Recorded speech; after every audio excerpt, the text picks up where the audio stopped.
Assalamualaikum warahmatullahi wabarakatuh.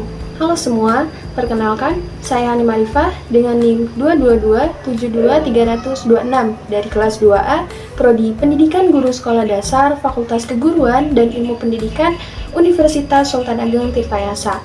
Di video kali ini, saya akan sedikit membahas materi mengenai morfofonemik, khususnya pada bagian proses perubahan fonem dan juga kesalahan-kesalahan yang memang sering terjadi dalam hal ini, khususnya pada kata komunikasi yang diberi afiks awalan men dan juga akhiran an, yang dimana saya sering sekali mendengar kata tersebut diucapkan ataupun dituliskan dengan bentuk yang salah, dan juga tidak sedikit memang yang ternyata belum mengetahui bagaimana sebenarnya penulisan ataupun pengucapan yang tepat dari kata tersebut. Nah, di video kali ini juga saya akan menjelaskan bagaimana solusi yang dapat dilakukan agar kesalahan-kesalahan tersebut tidak terulang kembali dan dapat kita atasi.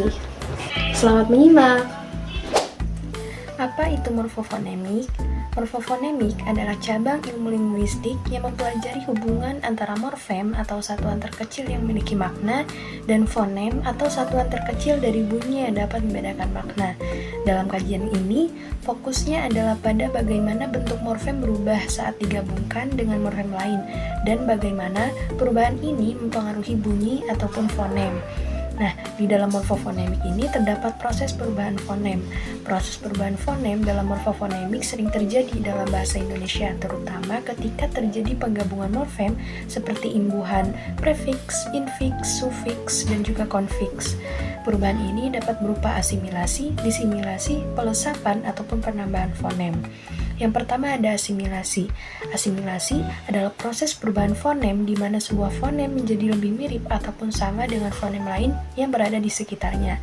Contohnya, prefiks men mengalami perubahan menjadi men, mem, meng, dan juga men, tergantung pada fonem awal kata dasar yang mengikutinya. Yang kedua ada disimilasi. Disimilasi adalah proses perubahan fonem di mana sebuah fonem menjadi kurang mirip dengan fonem lain yang berada di sekitarnya untuk mengurangi kesamaan bunyi. Hal ini jarang terjadi dalam bahasa Indonesia. Yang ketiga ada pelesapan. Pelesapan ini adalah proses hilangnya fonem dalam suatu kata ketika digabungkan dengan morfem lain.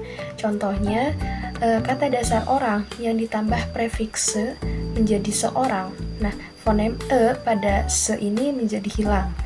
Kemudian yang keempat ada penambahan.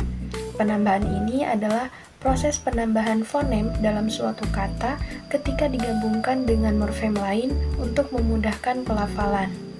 Nah, kesalahan yang sering terjadi yang saya temukan terkait dengan morfofonemik ini yaitu kesalahan dalam penulisan ataupun pengucapan kata komunikasi yang diberi awalan men dan juga akhiran an. Nah, tidak sedikit orang menulis ataupun mengucapkan kata ini sebagai mengkomunikasikan yang tidak sesuai dengan aturan asimilasi yang benar.